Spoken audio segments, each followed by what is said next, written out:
داریش قسە دەکات.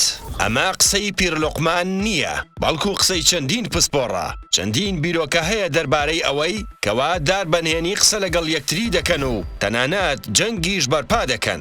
ئەم کارە لە ڕێگەی پیتەر ڤاڵبین پسپۆڕی بوارەکەەوە پشتڕاست کراوەتەوە.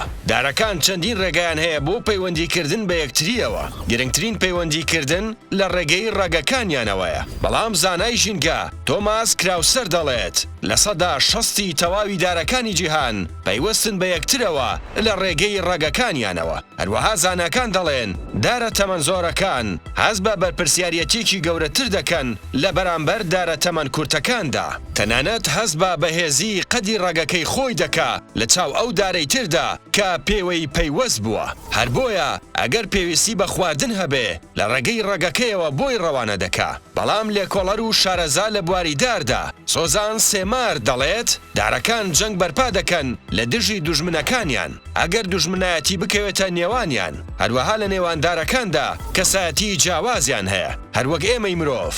تا چەند بڕوات بەو بیرۆکانە هەیە کەوا دار قسە لەگەڵ یەکتر دەکەن و خواردن بۆ یەک دەنێرن و جەنگ بەرپا دەکەن.